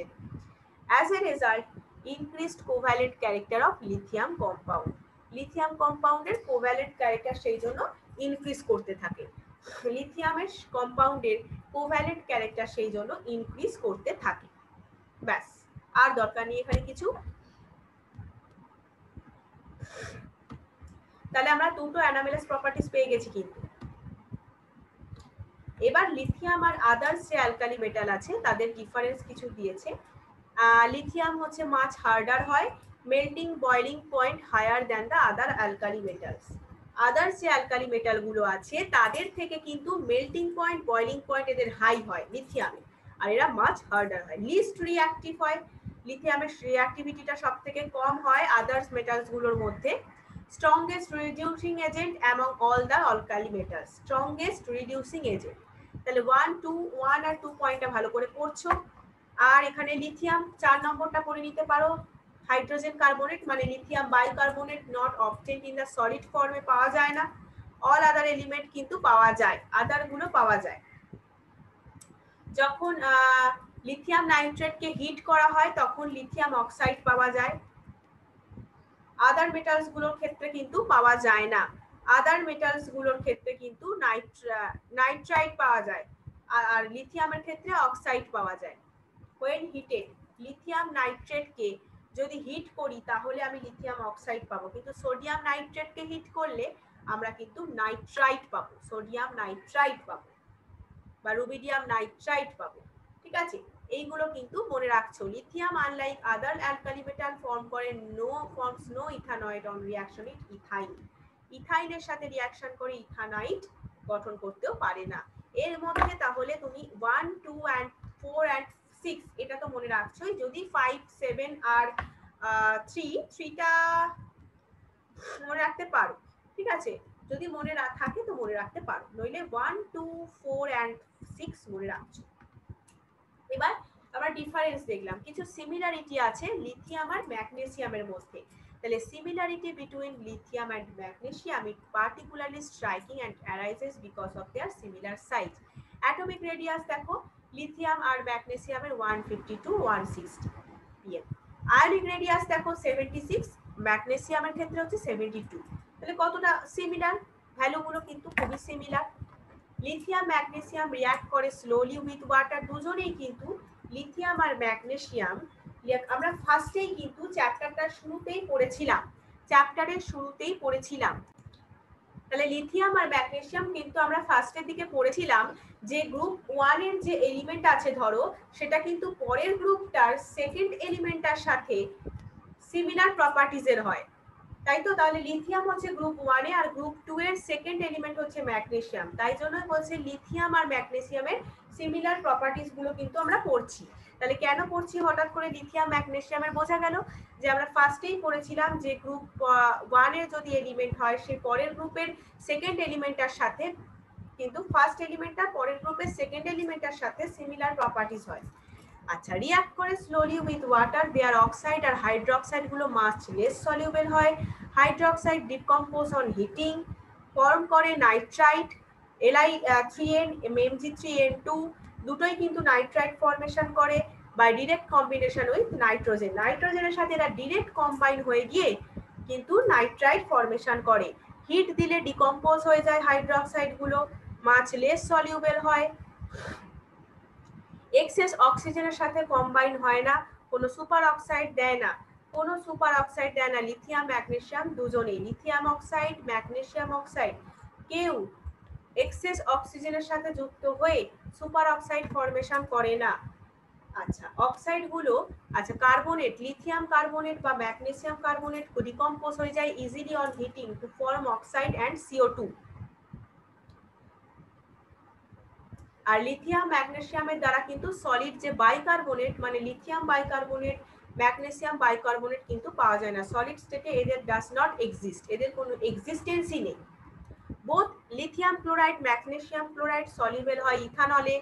আচ্ছা এইগুলো জানলেই হবে, আর দরকার নেই। সাম ইম্পর্টেন্ট কম্পাউন্ড, এবার যেটা আছে তাহলে সিমিলারিটিস করলাম। এবার some important compounds of sodium, সোডিয়ামের কিছু ইম্পর্টেন্ট কম্পাউন্ড সম্পর্কে পড়বো। সেটা হচ্ছে sodium carbonate, sodium hydroxide, sodium chloride, sodium bicarbonate. এদের প্রোডাকশনটা বা এদের ইউজ আমরা পড়বো। ফার্স্টেই আছে সোডিয়াম কার্বনেট, যেন ওয়াশিং সোডা, সোডিয়াম কার্বনেটকে বলে ওয়াশিং সোডা, Na2CO3, এদের সংকেতগুলো কিন্তু মনে রাখতে হবে। Sodium carbonate Na2CO3 10H2O, Na2CO3 10H2O। Sodium carbonate generally prepare করা হয় সলভে প্রসেস, এই সলভে প্রসেসটা কিন্তু খুব ভালো করে তোমাদের করতে হবে। তাহলে কি প্রিপেয়ার করা হয় সলভে প্রসেসের দ্বারা? Sodium carbonate, sodium carbonate Na2CO3 10H2O, washing soda বলে এটাকে।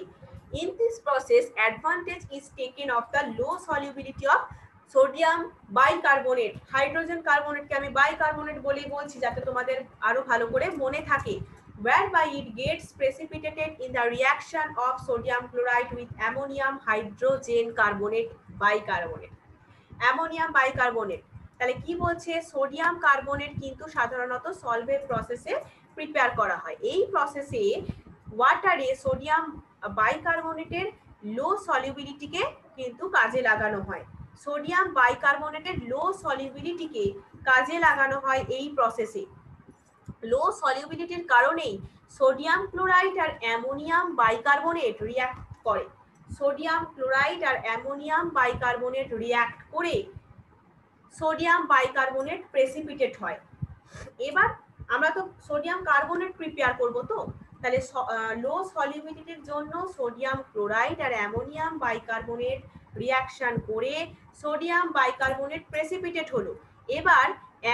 এবার কি বলছে দেখো, the latter is prepared by passing CO2 to a concentrated solution of sodium chloride saturated with ammonia. Ammonia saturated হয়ে আছে এরকম সোডিয়াম ক্লোরাইডের গাঢ় সলিউশনের মধ্যে দিয়ে CO2 পাস করে কিন্তু অ্যামোনিয়াম বাইকার্বনেট তৈরি করা হয়। তার মানে রিঅ্যাকশনের ফার্স্টে অ্যামোনিয়াম কার্বনেট তৈরি হয়, তারপর বাইকার্বনেটে সেটা পরিণত হয়। এবার বাইকার্বনেট অ্যামোনিয়াম বাইকার্বনেট NaCl এর সাথে রিঅ্যাকশন করে তারপর কি দিচ্ছে, সোডিয়াম বাইকার্বনেট দিচ্ছে, সোডিয়াম বাইকার্বনেট দিচ্ছে। ঠিক আছে, এবার তাহলে আবার বলছি যে সোডিয়াম কার্বনেট সলভে পদ্ধতিতে প্রিপেয়ার করছি। তাহলে ওয়াটারে সোডিয়াম বাইকার্বনেটের সলিউবিলিটিটাকে কাজে লাগানো হয়, লো সলিউবিলিটিটাকে। লো সলিউবিলিটির কারণেই কিন্তু সোডিয়াম ক্লোরাইড অ্যামোনিয়াম বাইকার্বনেটের সাথে রিঅ্যাক্ট করে সোডিয়াম বাইকার্বনেট কিন্তু প্রেসিপিটেট হচ্ছে। এবার অ্যামোনিয়া দ্বারা স্যাচুরেটেড হয়ে আছে সোডিয়াম ক্লোরাইডের মানে তোমার কনসেন্ট্রেটেড সলিউশনের মধ্যে দিয়ে CO2 চালনা করে আমরা অ্যামোনিয়াম কার্বনেট করছি। তাহলে অ্যামোনিয়াম কার্বনেট ফার্স্টে তৈরি হচ্ছে, তারপর অ্যামোনিয়াম বাইকার্বনেট তৈরি হচ্ছে। ঠিক আছে, এবার সোডিয়াম বাইকার্বনেটের ক্রিস্টালটা কি হয়, ক্রিস্টাল সেপারেট হয়ে যায়, সেপারেট হয়ে গিয়ে তখন এটাকে আমরা সোডিয়াম বাইকার্বনেট যে উৎপন্ন হলো সেটাকে আবার আমরা sodium bicarbonate NH4Cl, ammonium chloride পেয়েছি, কিন্তু অ্যামোনিয়াম ক্লোরাইড আর NaHCO3 মানে সোডিয়াম বাইকার্বনেট। এবার সোডিয়াম বাইকার্বনেট সেপারেট হয়ে যায়, প্রেসিপিটেট করে সেপারেট হয়ে গেল, পড়ে রইল কি NH4Cl। এবার অ্যামোনিয়াম ক্লোরাইড পড়ে রয়েছে, এবার পড়ে রয়েছে অ্যামোনিয়াম ক্লোরাইড রয়ে যায়। এবার দেখো যেটা বলবো, এই সোডিয়াম বাইকার্বনেট সেপারেট হয়ে গিয়ে তাকে যদি আমরা হিট দিই, উত্তপ্ত করি, তাহলে কিন্তু সোডিয়াম কার্বনেট পাবো, সাথে CO2H2O পাবো। ঠিক আছে, তাহলে সলভের প্রসেসটা কিন্তু খুব ভালো করে মনে রাখো। এই প্রসেসে NH3 ইজ রিকভার্ড, আবার NH3 কে আমরা পুনরায় ফিরে পাচ্ছি অ্যামোনিয়াকে। কিভাবে? যখন সলিউশন কন্টেনিং যেটা NH4Cl পেয়েছিলাম না, আগেরটাতেই দেখে নাও, NH4Cl সাথে NaHCO3 পেয়েছিলাম, NaHCO3 থেকে আমরা কি পেয়ে গেলাম? সোডিয়াম কার্বনেট পেয়ে গেলাম। এবার যেটা NH4Cl রয়েছে তাতে যদি আমি ক্যালসিয়াম হাইড্রোক্সাইড দিয়ে CaOH এর হোল2 দিয়ে ট্রিট করি, তাহলে কিন্তু ক্যালসিয়াম ক্লোরাইড পাবো বাই প্রোডাক্ট হিসেবে, সাথে কিন্তু অ্যামোনিয়া পাবো। তাহলে অ্যামোনিয়াকে NH3 কে আমরা রিকভার করতে পারছি। তাহলে সলভে প্রসেসে কিন্তু পটাশিয়াম কার্বনেট প্রিপেয়ার করা যায় না।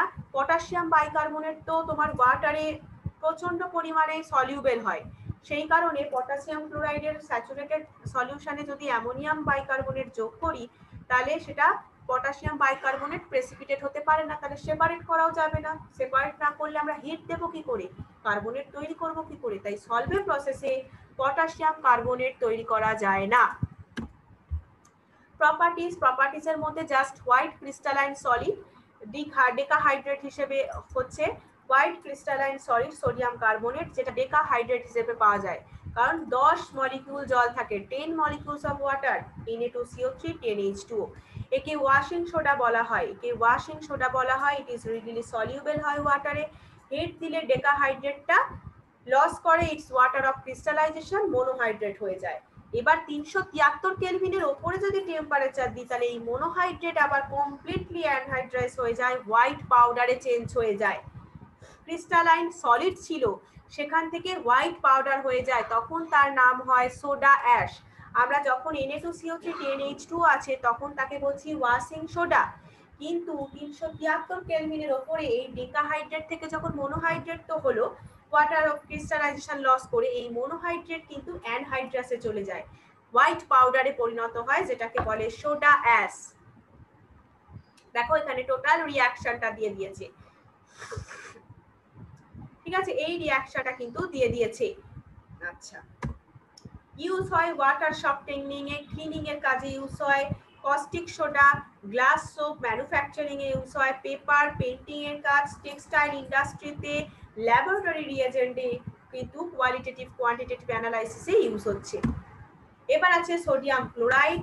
সোডিয়াম ক্লোরাইডে কিন্তু তোমরা জানো যে 2.7 থেকে 2.9% of by mass of salt contain করে থাকে। আর এখান থেকে যেটা বলতে হবে সেটা হচ্ছে একদম যেটা আছে দেখো যে হ্যাঁ, crude sodium chloride generally obtained by crystallization of brine solution, যেটা কন্টেন করে sodium sulphate, calcium sulphate, calcium chloride, magnesium chloride as ইমপিউরিটিস। তার মানে ব্রাইন সলিউশনে ক্রিস্টালাইজেশন প্রসেসে প্রাপ্ত যে আমাদের ইমপিওর যে সোডিয়াম ক্লোরাইড থাকে, তার মধ্যে কিন্তু এইগুলো মিশে থাকে, ইমপিউরিটিস হিসেবে এগুলো মিশে থাকে। আর আমাদের সোলার রের সাহায্যে সি ওয়াটারকে আমরা ভেপারাইজ করে ইন্ডিয়াতে কিন্তু প্রায় প্রতি বছর প্রায় 50 লাখ টন NaCl প্রডিউস করা হয়, সাধারণ লবণ তৈরি করা হয়। ক্যালসিয়াম ক্লোরাইড আর ম্যাগনেসিয়াম ক্লোরাইড কিন্তু ইমপিউরিটিস, কারণ এরা হচ্ছে ডিলাইকুয়েশন, মানে অ্যাবজর্ব করে, ময়েশ্চারকে ইজিলি অ্যাবজর্ব করে নেয় অ্যাটমসফিয়ার থেকে। এবার পিওর সোডিয়াম ক্লোরাইড আমাকে পেতে হবে, ওটা তো ইমপিওর ছিল, তাহলে ক্রুড সল্টকে ডিসলভ করে দাও মিনিমাম অ্যামাউন্ট অফ ওয়াটারে, ফিল্টার করে নাও ইনসলিউবল ইমপিউরিটিসটাকে, মিনিমাম অ্যামাউন্ট অফ ওয়াটারে ডিসলভ করে দাও ক্রুড সল্টটাকে, আর filter to remove insoluble impurities. তাহলে সলিউশনটাকে স্যাচুরেটেড করে নাও উইথ হাইড্রোজেন ক্লোরাইড গ্যাস দিয়ে, crystal of pure sodium chloride gas তখন সেপারেট হয়ে যাবে। তখন তুমি সলিউশনটাকে স্যাচুরেটেড করবে উইথ হাইড্রোজেন ক্লোরাইড গ্যাস দিয়ে, তখন কিন্তু crystals of pure sodium chloride separate হয়ে যাবে। Calcium magnesium chloride being more soluble than the sodium chloride. আর দরকার নেই এখানে ইউজ, এখানে হচ্ছে কমন সল্ট, টেবিল সল্ট হচ্ছে ডোমেস্টিক পারপাসে ইউজ হয়। ডোমেস্টিক পারপাসে টেবল সল্ট আর কমন সল্ট হিসেবে ইউজ হয়। Na2O2, NaOH, Na2CO3 প্রিপারেশন করতে ইউজ হয়। সোডিয়াম হাইড্রোক্সাইড যেটাকে বলে কস্টিক সোডা, তাহলে সোডিয়াম কার্বনেট ছিল। ওয়াশিং সোডা, সেটা যদি হাইড্রেট হয়ে যায় তখন সেটা সোডা অ্যাশ হয়ে যায়। এই ব্যাপারগুলো কিন্তু খুব ভালো করে পড়তে হবে এনইটির জন্য। সোডিয়াম হাইড্রোক্সাইড যেটাকে বলে কস্টিক সোডা, NaOH, যেটা জেনারেলি প্রিপেয়ার করা হয় কমার্শিয়ালি। সোডিয়াম হাইড্রোক্সাইড তাহলে প্রিপেয়ার করা হয় commercially by the electrolysis of sodium chloride in Castner Kellner কোষে, কাস্টনার কেলনার সেলে। কাস্টনার কেলনার সেলে কি করা হয়, সোডিয়াম ক্লোরাইড সলিউশনটাকে ইলেকট্রোলাইসিস করে সোডিয়াম হাইড্রোক্সাইড প্রিপেয়ার করা হয় কমার্শিয়ালি। তাহলে কাস্টনার কেলনার সেলে সোডিয়াম ক্লোরাইড সলিউশনকে ইলেকট্রোলাইসিস করে প্রডিউস করা হয় sodium hydroxide. Brine solution is electrolyzed using a mercury cathode and carbon anode. Sodium metal discharged at the cathode combine with mercury to form sodium amalgam.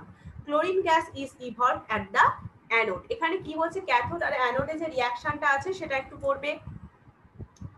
দেখো mercury cathode আর carbon anode যুক্ত যে সেলটা, সেটা Brian সলিউশনে সেলে যদি আমি Brian সলিউশনটা electrolysis করি তাহলে ক্যাথোডে সোডিয়াম ধাতুটা কি হবে, মুক্ত হবে। আর পারদের সাথে যুক্ত হয়ে মানে মার্কারির সাথে যুক্ত হয়ে সোডিয়াম অ্যামালগাম মানে সোডিয়াম পারদ সংকর গঠন করবে। অ্যানোডে উৎপন্ন মানে ক্লোরিন গ্যাসটা অ্যানোডে উৎপন্ন হবে, নির্গত হয়ে যায় ক্লোরিন গ্যাসটা। অ্যামালগামকে যদি আমি ওয়াটারের সাথে ট্রিট করি তাহলে সেটা সোডিয়াম হাইড্রোক্সাইড দেয়, সাথে হাইড্রোজেন গ্যাস দেয়। এই ছোট ছোট ব্যাপারগুলো কিন্তু ইনঅর্গানিক কেমিস্ট্রিতে ভীষণ ইম্পর্টেন্ট। অ্যামালগাম তাহলে ট্রিট করছি আমি ওয়াটারের সাথে, যেটা সোডিয়াম হাইড্রোক্সাইড দিচ্ছে, দেখছো এটা টোটালি কিন্তু মনে রাখার বিষয়। তাহলে হাইড্রোজেন গ্যাস দিচ্ছি। সোডিয়াম হাইড্রোক্সাইড হোয়াইট হয়, ট্রান্সলিউসেন্ট সলিড হয়, মেল্টস হয়ে যায় 591 কেলভিন টেম্পারেচারে। সলিউবল হয় ওয়াটারে to give a strong alkaline solution. আচ্ছা, এখান থেকে আর দরকার নেই কিছু। ইউজটা নিজেরাই বলতে পারবে। Soap, paper, artificial silk, chemical, petroleum refining এ, পিউরিফিকেশন অফ বক্সাইডে, ঠিক আছে, বক্সাইড পিউরিফিকেশনে, টেক্সটাইল ইন্ডাস্ট্রিতে, ল্যাবরেটরি রিয়েজেন্ট হিসেবে। কমন ব্যাপার দুটো তিনটে মনে রাখছো, ঠিক আছে, জাস্ট দুটো তিনটে মনে রাখলেই হচ্ছে, দুটো মনে রাখো তাহলেই হবে। ল্যাবরেটরি রিয়েজেন্টে, সোপ ম্যানুফ্যাকচারিং এ, ব্যাস হয়ে গেল।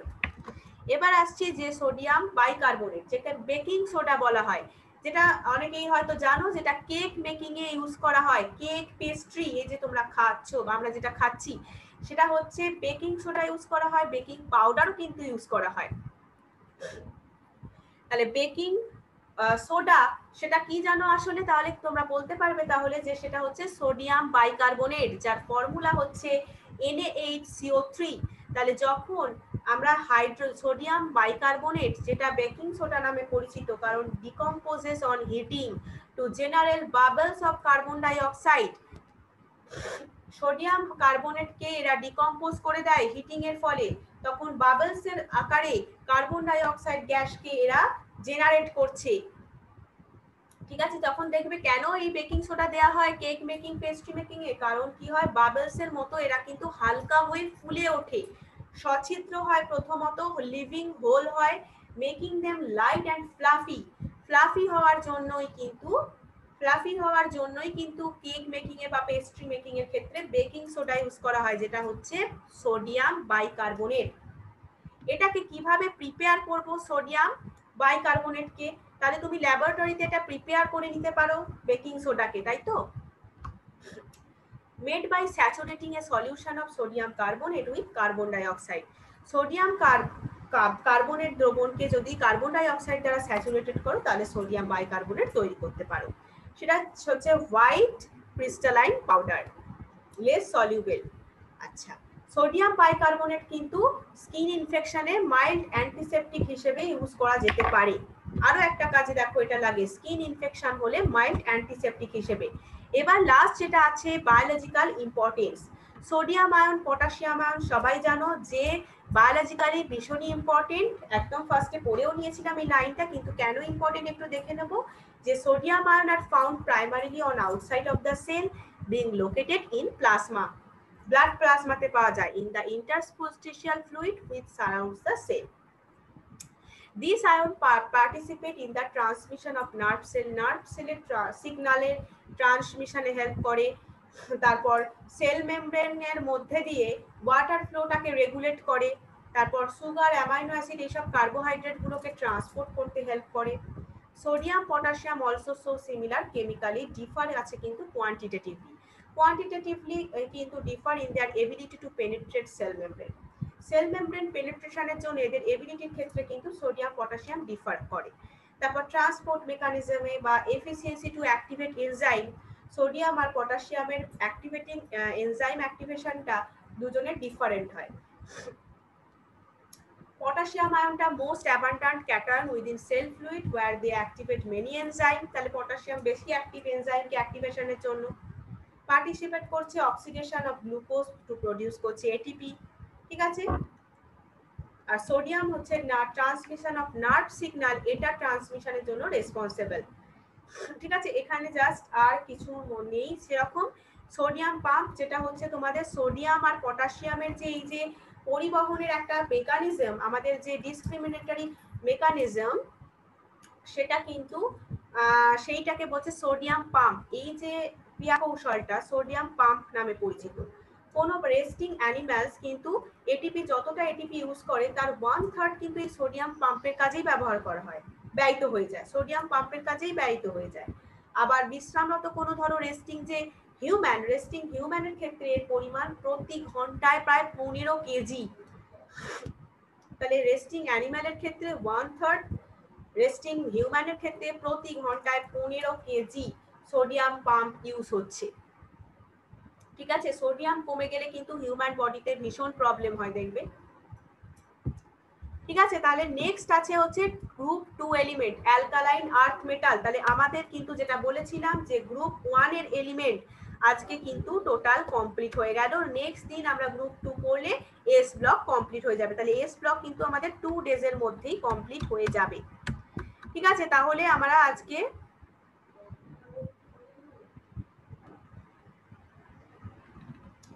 এস ব্লকের তাহলে গ্রুপ 1 এলিমেন্ট অ্যালকালি মেটালস, তাই তো গ্রুপ 1 এ ছিল আমাদের অ্যালকালি মেটালস, টোটাল কমপ্লিট করলাম। নেক্সট ক্লাসে তাহলে গ্রুপ 1টা টোটালটা এক্সাম থাকছে, কিন্তু মক টেস্ট কিন্তু টোটালটা নিয়েই থাকছে। গ্রুপ 1 যতটা আজকে পড়ালাম পুরোটাই মক টেস্ট থাকছে নেক্সট ওয়েডনেসডেতে, ঠিক আছে। নেক্সট দিন তাহলে নেক্সট ওয়েডনেসডেতে আমরা গ্রুপ 2টা পড়ে নেব, তারপর আবার বাকি চ্যাপ্টার নেক্সট চ্যাপ্টার নতুন চ্যাপ্টার শুরু করব, ঠিক আছে। ওকে, তাহলে আজকে এই পর্যন্তই। Thank you so much, good night, by.